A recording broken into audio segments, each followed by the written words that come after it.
Hi everyone, it's Raina. So this video is for those people who have their natal Chiron in the 8th house and or in the sign of Scorpio. If you have both, wow, you're really something else.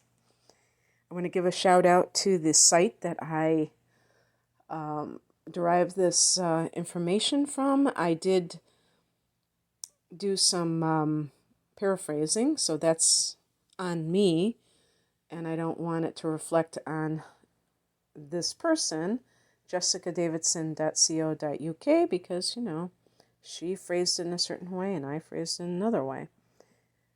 And I forgot to write down the information for Chiron and Scorpio, so I did bring it up from her chart, and I will, put in my own words without having to go back and typing it out.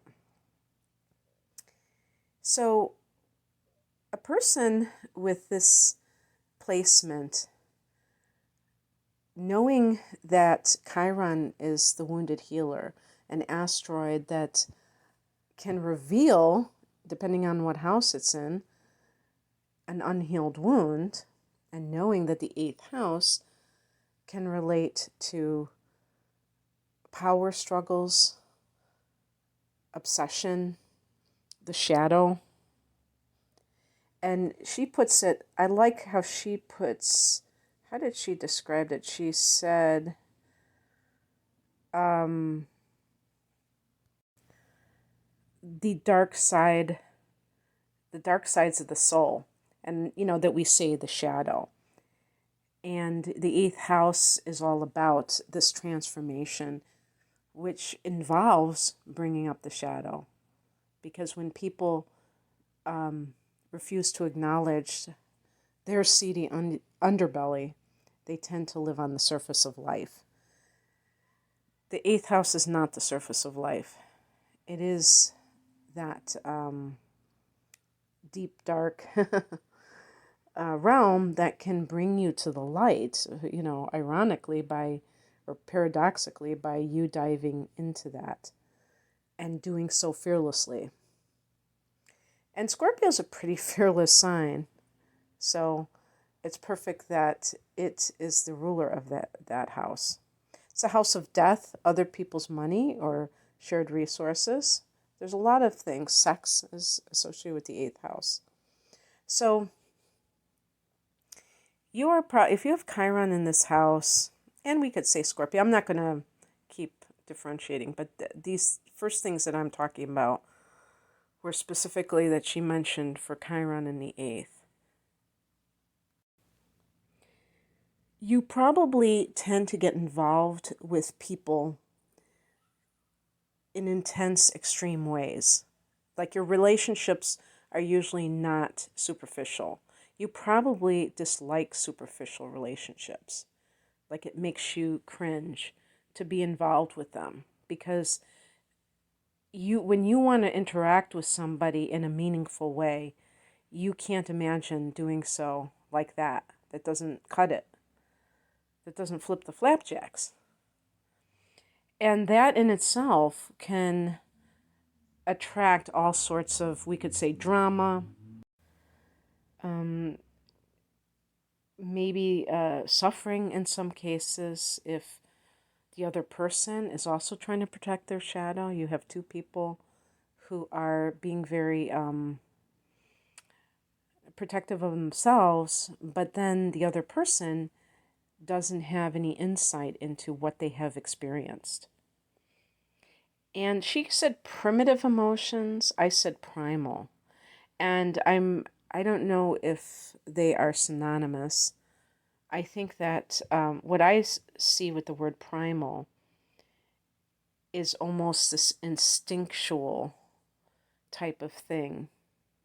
Primitive to me means undeveloped. Primal to me means visceral, at the core, at the, the gut level. And even like, it's like kind of that life or death, the first chakra, which is security, survival. So when you have relationships that are very much are very primal, to me it's very fear-based. And that's why she mentioned the emotions fear, rage, and jealousy. I would say especially because you may feel like you have to hold on to those, to hold on to your relationships for fear of abandonment. And abandonment, one of the things that I think of when I think of abandonment is that it's almost like somebody going back to the age of 2 or as a baby when they're completely helpless. And if the parent walks away, the baby can't, get up and say, hey, could you go and get me a drink, cold drink? The baby's completely helpless. The baby might not even be able to support themselves and sit up. So they have to have complete trust in their caretaker or caretakers. And sometimes those caretakers fail to do what they're supposed to do. And that can trigger a lifetime of fear of what abandonment means. It can mean that the child feels like they're going to die, that they're not going to have their needs met.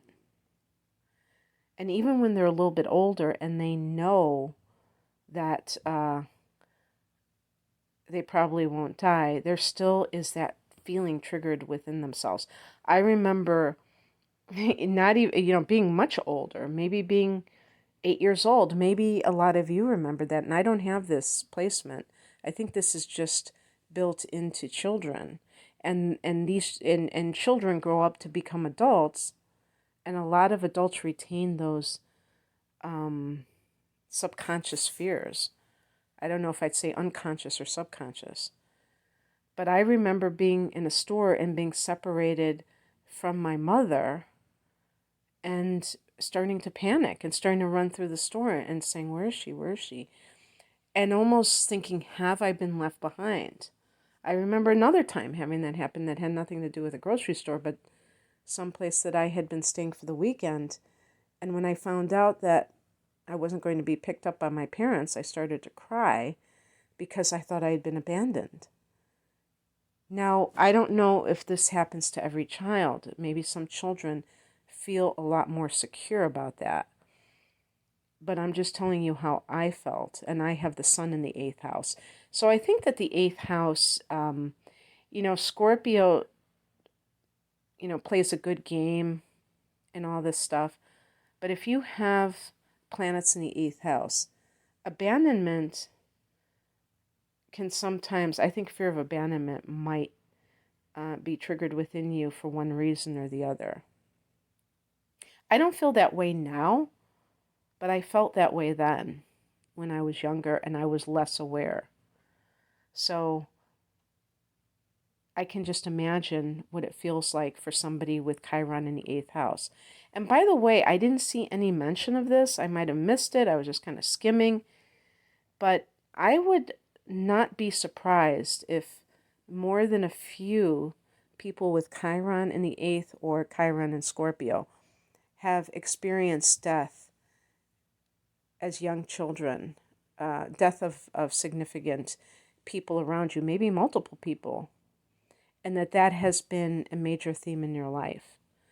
And that can be a severe trauma because death is final on the material plane, not saying, people are dead forever, but I'm talking about the disappearance of that person, that personality in that meat suit, as they call it, which is kind of a gross expression, but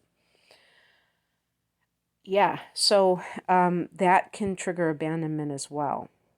So relationships as adults can be fraught with peril because this is the house of intimacy, and you might have a lot of trust issues. That was another thing I didn't see, but it just is par for the course that might be the case.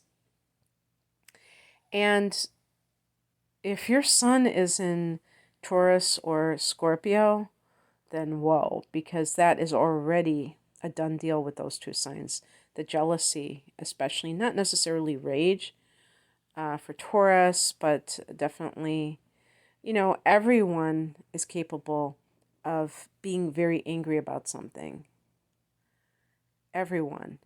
And how you feel about expressing that anger can mean the difference between allowing it as a healthy release or having it control your life in some way, maybe even health-wise by sublimating it. So important to be able to express and release those types of emotions, but that's part of what the shadow work is all about. So you may feel personally disempowered. I think any form of abuse that the 8th house might have represented to you would be the source of that, and I didn't see that mentioned, but maybe, she said the sexual wounds. So sexual abuse is a sexual wound, and I put here sexual wounding and sexual healing. And so, going back to what I was saying about personal disempowerment, any form of abuse can result in the feeling that one is powerless. Because again, children don't have that kind of ability to say, you know what, I'm out of here. Your behavior is bogus. I'm leaving.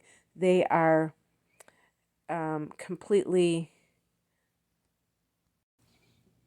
helpless to the whims of dysfunctional, abusive adults around them.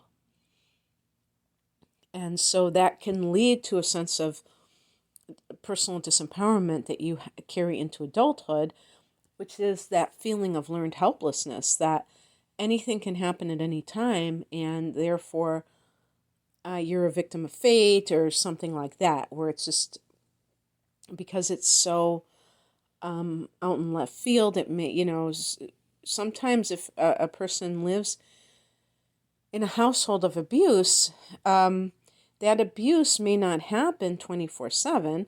It might be because the parent has alcoholism or other kinds of substance abuse issues. And when they use, that's when the demon comes out. And that's when they do it. And in those cases, the weird thing about that is that the lack of inhibition allows a person like that to let go of their own pain, their own wounds. And they feel like they're given permission to express the shadow. Unfortunately, it is so repressed that comes out in this, this one form of abuse or another, because that's what happened to them and they identify as a victim. So it might be just when they are drinking that they're doing this. It might just be when they have a trigger. Maybe at work, they are demeaned by an authority figure, and that triggers within them a feeling of shame and a lack of self-worth, and they have to get rid of it. It's like defecating, and I think, shit and piss and, all that. Sorry to use that foul language, but it's foul. And I think that's what the 8th house is all about, is these foul things, pus and all of that.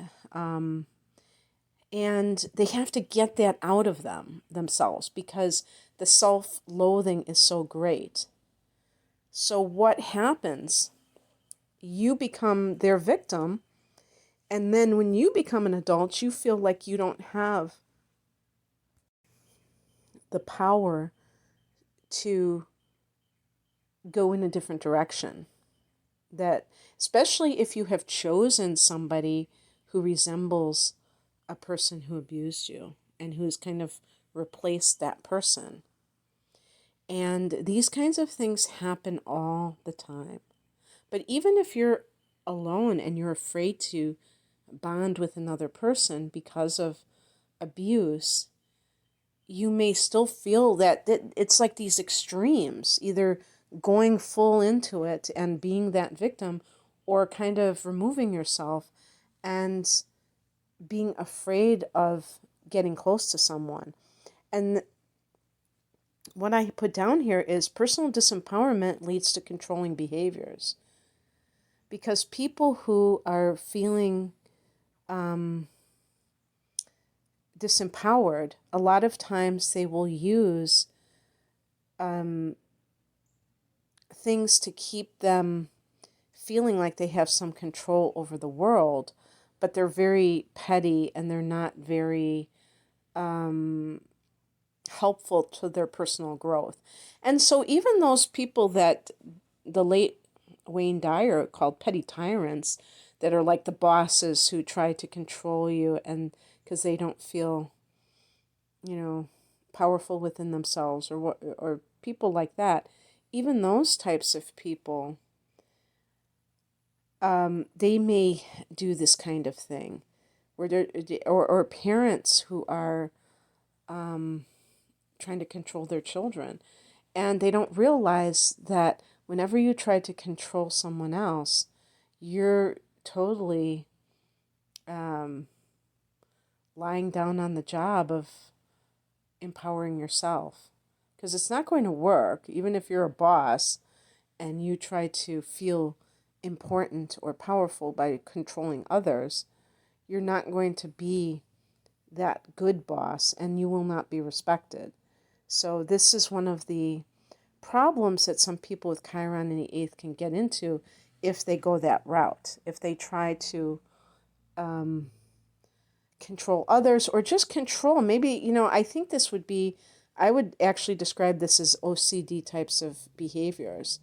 I remember years ago watching a talk show, and they said that OCD is really a way that your mind uses some kind of rituals, some kind of habitual behaviors in order to distract you from your real serious problems, really serious problems. And that made perfect sense to me.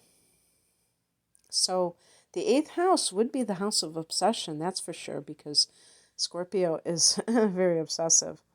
So,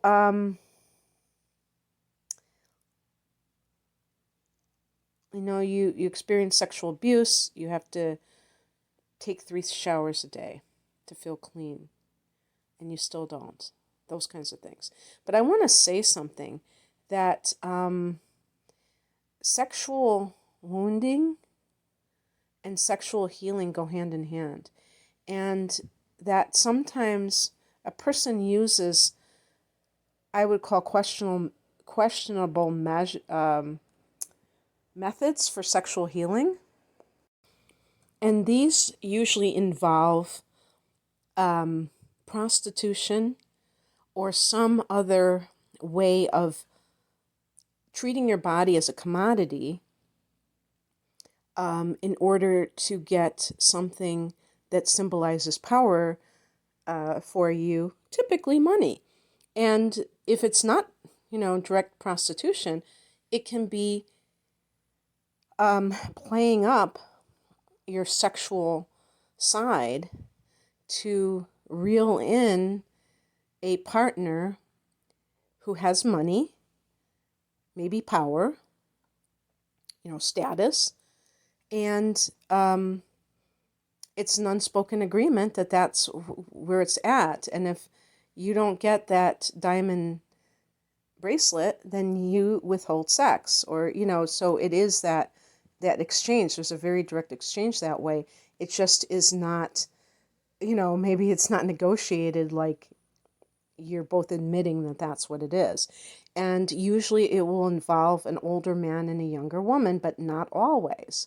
There could be 2 men involved. You could be a man who is seeking out wealthy older men, a younger man seeking out older men. It can work so many different ways. So the point is that I was going to joke and say, I doubt it would ever be, a younger woman and an older woman, just because I think that, well, that's probably, it's not, me trying to put down men. I love men, but I think that the common denominator is a man is involved somewhere, because men tend to be more overtly sexual. And so this is another person's bargaining chip, if you will. And especially if they have money, that's how you can have that power over them, because money is a power over other people. And so it becomes more of an equal playing field in that sense. So, look to see, do you have Venus in Capricorn? Do you have contacts from Venus to Pluto? That can also be an additional sign that you're doing this. Now, I actually find that more problematic than a prostitute, because at least a prostitute, it's just an equal exchange. It's over with. It's not pretending to be a relationship and all these other things. That makes it a little bit more of a gray area and can make both parties a little bit confused as to what they are really all about in that union. So, but of course, I'm not saying that prostitution is an ideal situation. It can be degrading and it can be dangerous. And especially if the person is acting out of trauma, then it's not coming from a good place, because it's coming from an unhealed place. But it is what it is, and it can give that person at least some semblance of power. A stripper is another example of doing that. I would wager that the vast majority of strippers have been sexually abused in some way. And this is their chance to feel like they're going to get somebody to pay for that. And the paying can also be a vindictive quality.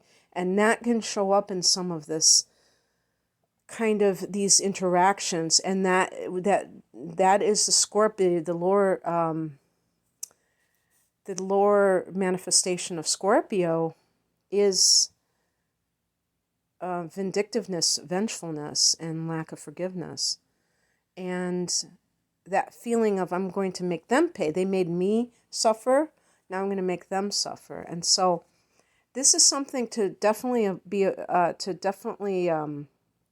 avoid, because, there are certain signs, like if your sun sign is in Libra, if your sun sign is in Scorpio, you may come from, or Mercury, you may come from a place where you really believe that, in tit for tat, you really believe that people should pay for what they've done.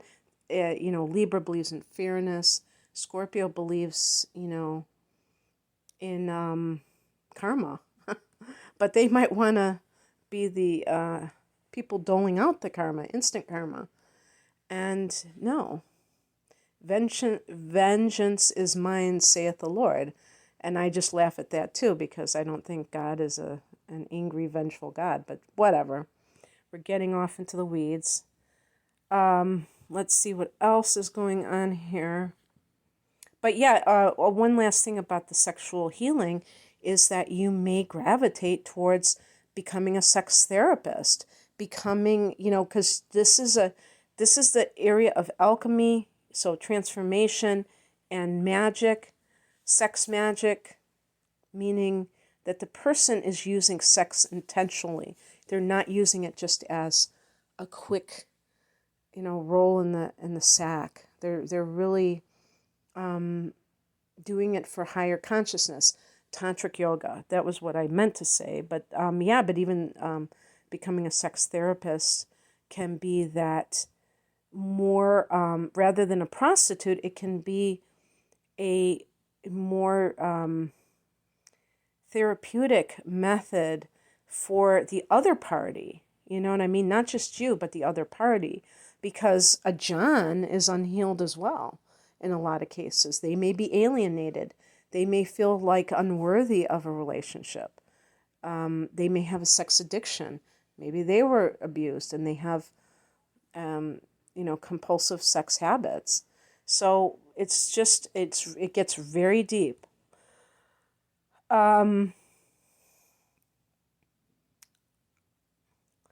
You may not take control of your life. I kind of knew what she meant. I'm not saying this.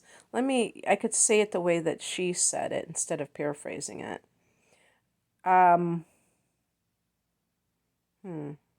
Okay, well, I don't have it in front of me.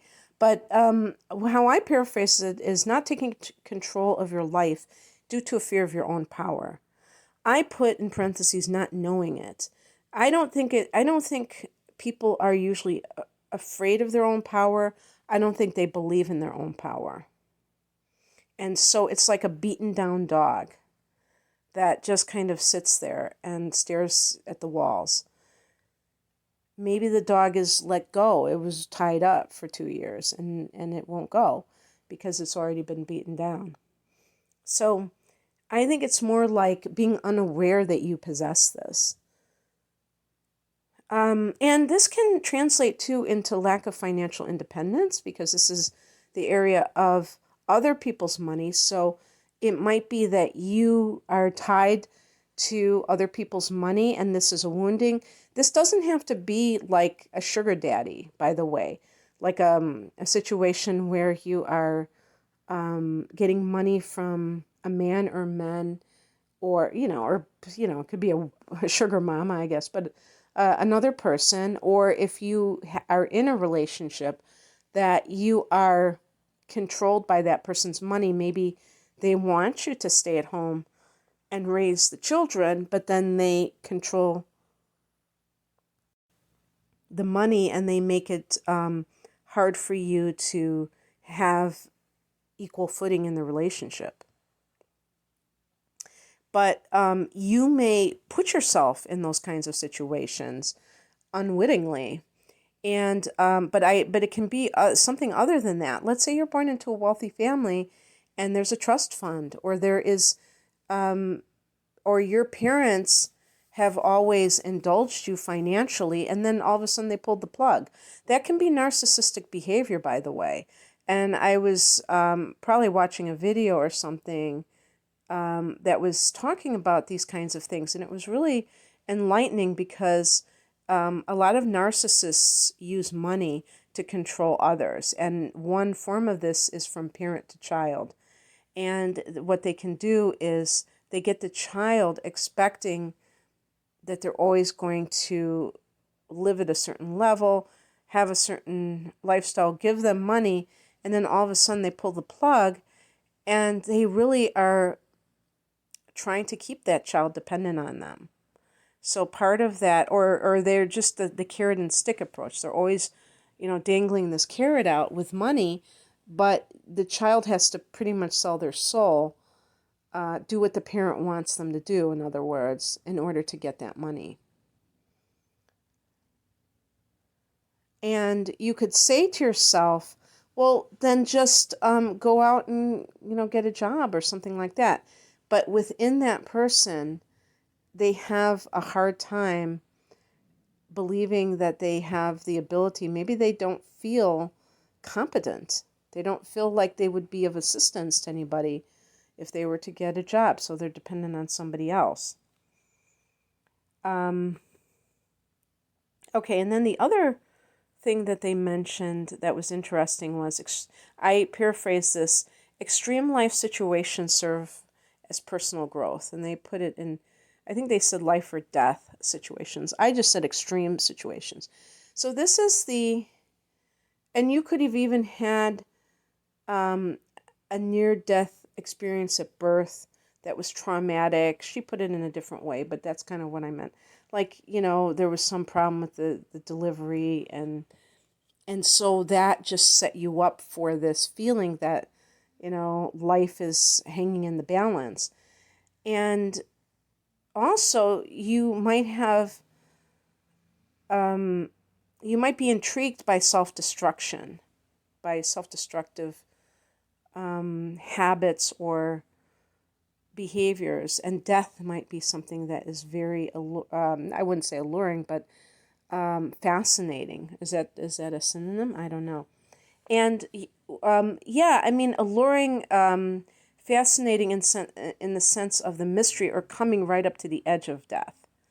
And again, you might have experienced that when you were younger. And how this can play out is risky behavior. She didn't say that, but this reminded me so much of another reading I did for YouTube. I think it was for Mars in the 8th house. And Mars is one of the rulers of Scorpio. So it really did go along with this idea of, doing dangerous things, how some people just like try to cheat death, Russian roulette.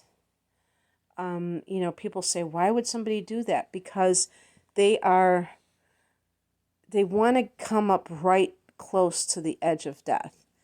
It's for some reason it fascinates them, probably because the 8th house is a house of mystery, and death is the ultimate mystery. And then I paraphrased this where it said, extreme life situations serve as personal growth. I can't remember what she said, but the reason I put it this way is because I think that some people really get themselves into a pickle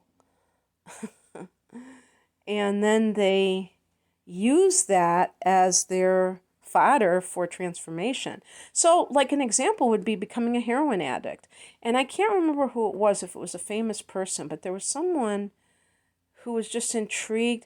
I think that would be, example of like doing something extremely risky because you are so intrigued by it. And you think to yourself, wow, this is like so dangerous, and I'm so fascinated by this. And it